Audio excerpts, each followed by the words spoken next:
ఆత్మీయమైన మిత్రులందరికీ శుభోదయం. ఉదయబాబు మినిమం బేసిక్స్ ఛానల్ మీ అందరికీ స్వాగతం పలుకుతోంది. ఈ రోజు ఈ కార్యక్రమంలో మరొక చక్కని శ్లోకము, దాని యొక్క భావాన్ని మనం తెలుసుకుందాం. ముందుగా శ్లోకం 3 సార్లు మరియు దాని యొక్క భావం చదువుతాను. అనంతరం విస్తృతంగా ఆ భావాన్ని తెలుసుకుందాం. మాతరం పితరం పుత్రం భ్రాతరం వా సుహృత్తమం లోభావిష్టో నరోహంతి స్వామినం వా సహోదరం. మాతరం పితరం పుత్రం భ్రాతరం వా సుహృత్తమం లోభావిష్టో నరోహంతి స్వామినం వా సహోదరం. మాతరం పితరం పుత్రం భ్రాతరం వా సుహృత్తమం లోభావిష్టో నరోహంతి స్వామినం వా సహోదరం. ఇప్పుడు ఈ శ్లోకం యొక్క భావం. దురాశ అనే పిశాచం ఆవహించిన మానవుడు తన తల్లిని, తండ్రిని, కుమారుని, స్నేహితుని, యజమానిని లేక సహోదరుని కూడా చంపడానికి వెనుకాడడు. ప్రస్తుత సమాజ వాతావరణంలో ఇటువంటి సంఘటనలు మనకెన్నో కనిపిస్తున్నాయి. అటువంటి సమయంలో భావాన్ని మరింత విస్తృతంగా మనం తెలుసుకుందాం. ఈ పద్యం లోభము అనే దుర్గుణం ఎంత భయంకరమైనదో హృదయాన్ని తాకే విధంగా తెలియచేస్తుంది. లోభం అంటే దురాశ అనేది మనిషి జీవితాన్ని నాశనం చేసే అత్యంత ప్రమాదకరమైన దుర్గుణం. అవసరానికి మించిన ధనం, ఆస్తి, అధికారము లేదా సంపదను సంపాదించాలి అనే తీరని కోరికనే లోభం అంటారు.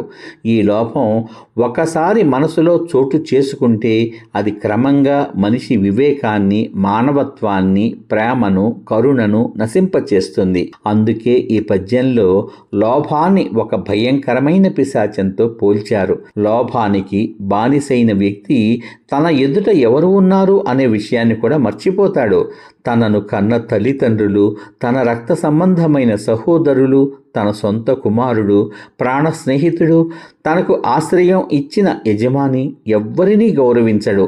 తన స్వార్థ ప్రయోజనం కోసం వారికే హాని చేయడానికి కూడా వెనుకాడడు. ఎందుకంటే లోభం అతని ఆలోచనా శక్తిని కమ్మేసి మంచి చెడుల తేడాను గుర్తించలేని స్థితికి తీసుకువెళ్ళిపోతుంది. నేటి సమాజంలో కూడా ఆస్తుల కోసం కుటుంబ సభ్యుల మధ్య తగాదాలు, వారసత్వ వివాదాలు, మోసాలు, హత్యలు, నమ్మక ద్రోహాలు జరుగుతున్న వార్తలను తరచుగా మనం చూస్తున్నాం, వింటున్నాం, ఎన్నో మాధ్యమాల ద్వారా తెలుసుకుంటున్నాం. వీటి వెనుక ప్రధాన కారణం లోభమే, అంటే దురాశ.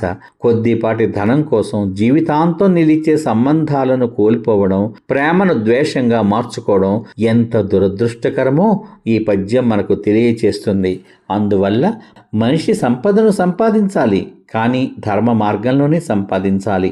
అవసరాలను తీర్చుకునేంత కోరిక ఉండాలి, కానీ ఇతరులకు అన్యాయం చేసే దురాశ మాత్రం ఉండకూడదు.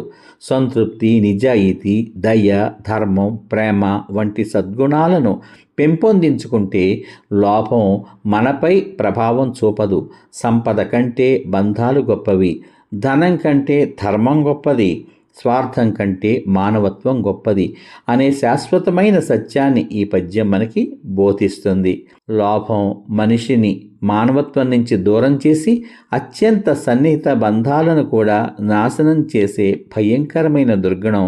కాబట్టి సంతృప్తి, ధర్మం, ప్రేమ, నిజాయితీతో జీవించడం ప్రతి మనిషి కర్తవ్యం. ఈ శ్లోకాన్ని, భావాన్ని మనసుకు పట్టించుకొని ఆచరిస్తే మన జీవితంలో కొంతవరకైనా సరే మనం ఉన్నతిని సాధిస్తాము అని చెప్పడంలో ఏమాత్రం సందేహం లేదు.